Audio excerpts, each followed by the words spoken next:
Hello दोस्तों, स्वागत है आप सभी का आपका अपनी चैनल बेसिक नॉलेज में। तो कैसे हैं आप लोग? आशा करता हूं मस्त है, स्वस्थ है, पढ़ाई बहुत जबरदस्त कर रहे हैं। दोस्तों आज के वीडियो क्लास 11th के विद्यार्थियों के लिए बहुत ही ज्यादा महत्वपूर्ण है। आज हम लोग इसमें देखने वाले हैं पॉलिटिकल साइंस, यानी कि आप लोग नागरिक शास्त्र का टॉप 40 ऑब्जेक्टिव क्वेश्चंस जो आप लोग मॉडल पेपर में जारी हुआ है। दोस्तों आपको बता दूं, अभी आप लोग को मॉडल पेपर जारी नहीं हुआ है, ये प्रीवियस ईयर्स मॉडल पेपर है, लेकिन उतना ही महत्वपूर्ण है क्योंकि जैक बोर्ड द्वारा ऑफिशियली ये जारी किया गया है। चलिए देखते हैं क्या सवाल है। 40 सवाल, और आपको कितना आता है लास्ट में कमेंट करके जरूर बोलिएगा। 40 में आपको कितना आ रहा है? 35 आ रहा है, 40 आ रहा है, 30 आ रहा है, 25 आ रहा है कि 40 में 40 पूरा आ रहा है? कमेंट करके जरूर बोलिएगा।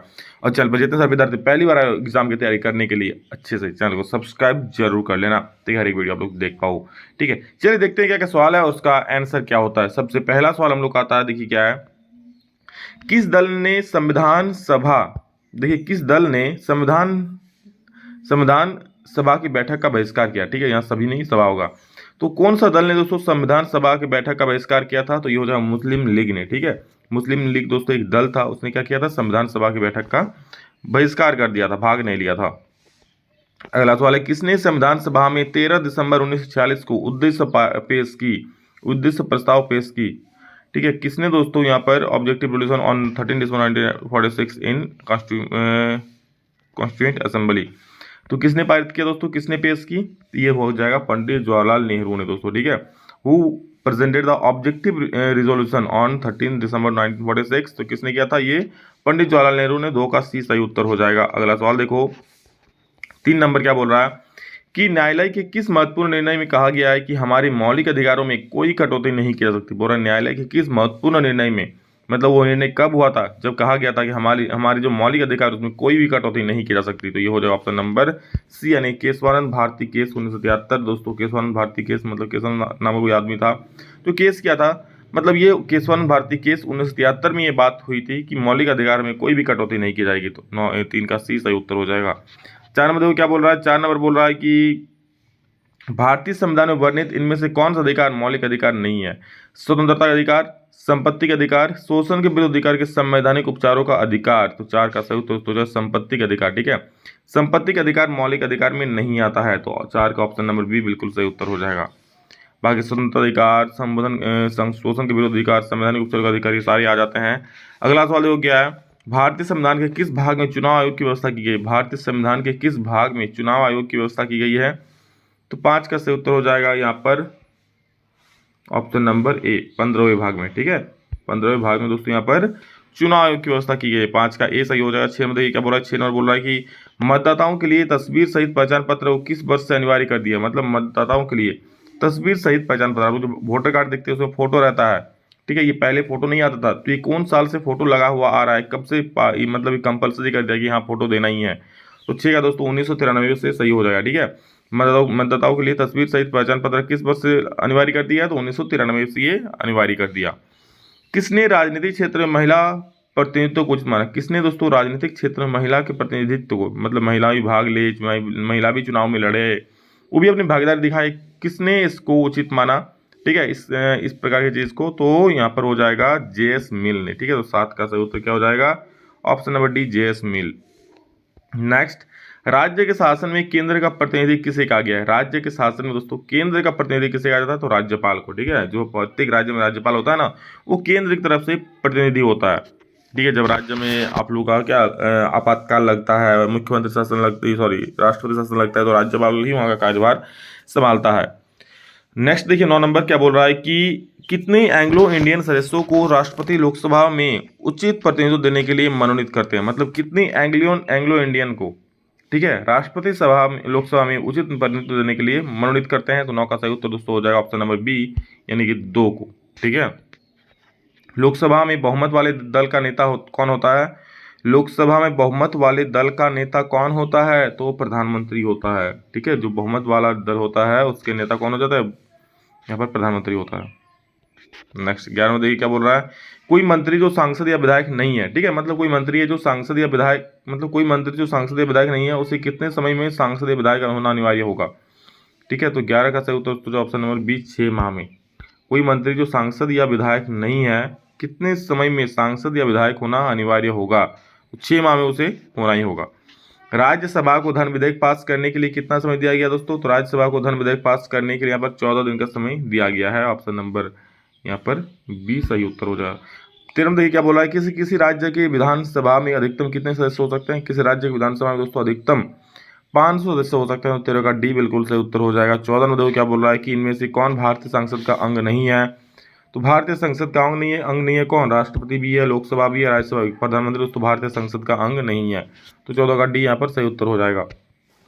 15 देखो क्या बोल रहा है, किसी विधायक दल के कितने सदस्य एक साथ पार्टी छोड़कर किसी अन्य पार्टी में शामिल होते हैं तो उन्हें दल बदलू नहीं माना जाएगा। क्या बोल रहा है कि कोई विधायक दल के कितने सदस्य, मतलब कोई पार्टी का कितना सारा सदस्य अगर पार्टी छोड़कर चला जाए दूसरा पार्टी में तो उसको दल बदल नहीं कहा जाएगा। ठीक है, तो इसका हो जाएगा दोस्तों 2/3 सदस्य। 2/3 सदस्य चल जाने पर दल बदलू नहीं। मान लीजिए किसी पार्टी में 9 सदस्य है, अगर इसमें से 6 सदस्य छोड़कर चल जाते हैं ना तो इसको दल बदलू नहीं कहा जाएगा। मतलब मेजोरिटी ऑफ सदस्य क्या छोड़कर चले जा रहे हैं, मतलब पार्टी में ही कुछ खराबी है तो पार्टी को छोड़कर इतना सारा सदस्य जा रहा है तो इसको दल बदलू नहीं कहा जाएगा। दल बदल मतलब दोस्तों होता है कि पार्टी मतलब चुनाव जीतता है उस पार्टी से, लेकिन उस पार्टी को छोड़कर किसी दूसरा पार्टी में चल जाता है अपने लाभ के लिए, पद की लालसा में जो भी हो। अगला सवाल है, सर्वोच्च न्यायालय के न्यायाधीशों के अवकाश आयु को बढ़ाने का अधिकार किसे है। 16 का सही उत्तर दोस्तों जो ऑप्शन नंबर डी। जी हाँ दोस्तों, किसे अधिकारी है, संसद को अधिकार है। 17 नंबर देखिए, उच्च न्यायालयों के न्यायाधीशों की अवकाश आयु कितनी है। उच्च न्यायालयों की न्यायाधीशों की अवकाश आयु कितनी है, तो इसका सही उत्तर दोस्तों हो जाएगा 62 वर्ष। 62 वर्ष में वो दोस्तों रिटायर्ड होते हैं। भारत के सर्वोच्च न्यायालय में न्यायाधीशों की नियुक्ति कौन करता है। भारत के सर्वोच्च न्यायालय यानी कि सुप्रीम कोर्ट, ठीक है, में जो न्यायाधीशों की नियुक्ति होता है वो कौन करता है, तो वो की नियुक्ति राष्ट्रपति साहब करते हैं। ऑप्शन नंबर ए 18 का सही हो जाएगा। 19 में देखिए क्या बोल रहा है, 19 नंबर बोल रहा है कि भारत के चुनाव आयोग को किस सूची में रखा गया है दोस्तों। तो भारत के चुनाव आयोग को संघ सूची में रखा गया है। संघ सूची में चुनाव आयोग आता है। केंद्र और राज्यों के बीच शक्तियों के वितरण को किस अनुसूची में रखा गया। केंद्र और राज्यों के बीच जो शक्ति का बंटवारा होता है, ठीक है, उसे किस सूची में रखा गया है, तो इसे दोस्तों 7वीं अनुसूची में रखा गया। याद रखना कौन सा सूची में, 7वीं अनुसूची में रखा गया है। किस अनुसूची में, 7वीं अनुसूची में। यदि किसी राज्य की जनसंख्या 20 लाख से कम है तो उस राज्य में पंचायती राज की व्यवस्था होगी। अगर किसी राज्य में दोस्तों जनसंख्या 20 लाख से कम है तो उसमें पंचायती राज की व्यवस्था होगी कि नहीं होगी, तो मतलब होगी। कौन स्तरीय होगी, तो द्विस्तरीय होगी। उसमें त्रिस्तरीय सरकार नहीं होती है, तो द्विस्तरीय होगी। किसका, बी सही उत्तर हो जाएगा। भारत के किस राज्य में सर्वप्रथम पंचायती राज की स्थापना हुई। भारत के कौन से राज्य में दोस्तों सबसे पहले पंचायती राज व्यवस्था की स्थापना हुई थी। तो राजस्थान में दोस्तों सबसे पहले, 22 का हो जाएगा ए। राजस्थान में सबसे पहले पंचायती राज व्यवस्था की स्थापना हुई थी, 22 का ए सही हो जाएगा। 23 में देखिए क्या बोल रहा है, किस भारतीय संविधान का मूल दर्शन क्या है। भारतीय संविधान का मूल दर्शन क्या है दोस्तों, तो लोकतांत्रिक समाजवाद। ठीक है, क्या है, लोकतांत्रिक समाजवाद मूल दर्शन है, याद रखिएगा। संविधान की सजीवता के लिए इनमें से कौन महत्वपूर्ण, संविधान की सजीवता के लिए कौन महत्वपूर्ण नहीं है बोल रहा है, which is not important for the living constitution. मतलब संविधान के लिए उतना महत्वपूर्ण कौन नहीं है भाई, तो यहाँ पर सही उत्तर हो जाए ऑप्शन नंबर ए, राजनीतिक पार्टी के कार्यक्रम। क्या कार्यक्रम क्या आता है क्या नहीं, वो ज़्यादा संविधान के लिए महत्वपूर्ण हो सकता है। भारतीय संविधान के किस अनुच्छेद में संशोधन की प्रक्रिया का वर्णन है। भारतीय संविधान के किस अनुच्छेद में संशोधन की प्रक्रिया का वर्णन है, तो अनुच्छेद 368 में दोस्तों संशोधन की प्रक्रिया का वर्णन है। तो अनुच्छेद 368 368 हो जाएगा 25 का बी। 26 देखिए क्या बोला है कि किसी नई राजनीति का पिता कहा गया। किसी नई राजनीति का पिता कहा गया है दोस्तों, तो 26 का हो जाए ऑप्शन नंबर सी, मैकियावली। क्या, मैकियावली को नई राजनीति का पिता कहा गया है। 26 का सी सही हो जाएगा। 27 को क्या बोला है, पॉलिटिक्स नामक पुस्तक का लेखक कौन है। पॉलिटिक्स नामक दोस्तों जो पुस्तक है उसके लेखक कौन है। 27 का हो जाएगा डी, अरस्तु है, अरस्तु। बहारवादी क्रांति का जन्म कब हुआ, तो बहारवादी क्रांति का जन्म दोस्तों 1945 में हुआ। अरे भाई कहाँ ही भाग रहा है, तो 1945 में। 28 का क्या हो जाएगा, सी सही हो जाएगा। 29 नंबर देखो, वोट देने का संबंध किस स्वतंत्रता से है। वोट देने का संबंध कौन सा स्वतंत्रता से है, तो राजनीतिक स्वतंत्रता। वोट देने का राजनीतिक वाला ही काम हुआ ना, तो राजनीतिक स्वतंत्रता से है। ऐसी समाज की कल्पना जिसमें किसमें नहीं की, जिसमें न वर्ग होगा न राज्य। पूरा ऐसा समाज की कल्पना किसने नहीं की जिसमें न वर्ग होगा और न ही राज्य। Who did not imagine of a society in which there will be no class और स्टेट। तो 30 का सही उत्तर दोस्तों हो जाएगा आप लोगों का ऑप्शन नंबर डी, यानी कि फांसीवादी। ठीक है, फांसीवादी, ऑप्शन नंबर डी सही हो जाएगा, याद रखना। किसने फ्रीडम फ्रॉम फियर, मतलब भय से मुक्ति नाम पुस्तक लिखी। फ्रीडम फ्रॉम फियर पुस्तक किसने लिखी दोस्तों, तो ये लिखी थी आंग सान सू ने। ठीक है, फ्रीडम फ्रॉम फियर, आंग सान सू। आन बान शान याद रखना, ठीक है। 32 देखो क्या है, किनके विचार से है कि प्राकृतिक असमानता का दूर नहीं किया जा सकता है। किनका विचार है कि प्राकृतिक जो असमानता है उनको दूर नहीं किया जा सकता है, तो 32 का ए, रूसो का ये विचार है।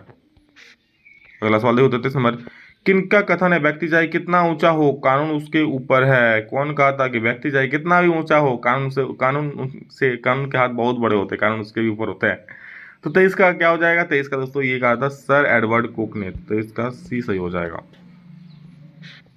प्लेटो ने अपनी किस पुस्तक में न्याय संबंधी अवधारणा की व्याख्या की है। प्लेटो ने कौन सा पुस्तक में, अपना कौन सा किताब में न्याय संबंधी अवधारणा की व्याख्या की है, तो द रिपब्लिक में, ठीक है। द रिपब्लिक ऐसे भी न्याय की है जनता के लिए, द रिपब्लिक, तो द रिपब्लिक में इसकी व्याख्या की थी। किस सिद्धांत के अनुसार वर्गहीन समाज में ही न्याय उपलब्ध हो सकता है। किस सिद्धांत के अनुसार वर्गहीन समाज में ही न्याय उपलब्ध हो सकता है, तो इसका सही उत्तर हो जाएगा मार्क्सवादी, ठीक है, मार्क्सवादी सिद्धांत के अनुसार। अधिकारों की सुरक्षा के लिए 35 का सी हो गया। 36 देखो, अधिकारों की सुरक्षा के लिए कौन सा तत्व अधिक महत्वपूर्ण है। अधिकारों की सुरक्षा के लिए कौन सा तत्व अधिक महत्वपूर्ण है, तो स्वतंत्र न्यायपालिका। न्यायपालिका का स्वतंत्र होना बहुत जरूरी है, क्योंकि अगर कहीं भी कुछ दिक्कत होता है तो आप न्यायपालिका में जाकर अपील कर सकते हो, न्यायपालिका उसमें उसको मतलब स्वतंत्र न्याय दिलाएगा।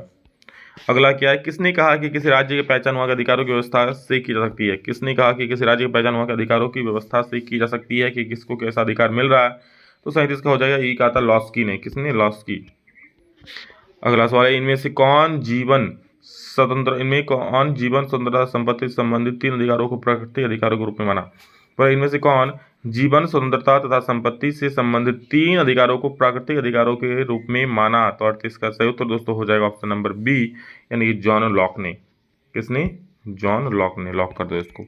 आगे देखो, अपने से बड़े लोगों का सम्मान करना कौन अधिकार है। अपने से बड़े लोगों का सम्मान करना भी कोई अधिकार है, बिल्कुल, ये दोस्तों नैतिक अधिकार है, हमारा नैतिक अधिकार ये, ठीक है। कानून नहीं बोलता कि हाँ अपने से बड़ों का सम्मान करो, राजनीतिक अधिकार भी नहीं है, सामाजिक अधिकार भी नहीं है, एक नैतिक, हमको बचपन से ये अधिकार सिखाया जाता है, ठीक है। अंतिम सवाल 40 में, किसने आज के विश्व को भूमंडलीय गांव की संज्ञा दी है। दोस्तों, किसने आज के विश्व को भूमंडलीय गांव की संज्ञा दी है, तो इसका सही उत्तर दोस्तों हो जाएगा मार्क्स मैकलुहान ने, ठीक है, ऑप्शन नंबर बी सही हो जाएगा। तो ये दोस्तों टॉप 40 क्वेश्चंस देख लो, सभी को शेयर कर दो, एग्जाम के लिए बहुत महत्वपूर्ण है, क्योंकि ये जैक बोर्ड का ऑफिशियल है। और अगर आप लोग इस प्रकार वीडियो और चाहते हो तो कमेंट करके जरूर बोलना, मैं और भी आप लोग का बाकी 2 सेट भी बना दूंगा, ठीक है। चलिए, love you all, thank you all of you, next video में जल्द मिलेंगे, तब तक के लिए जय हिंद, वंदे मातरम।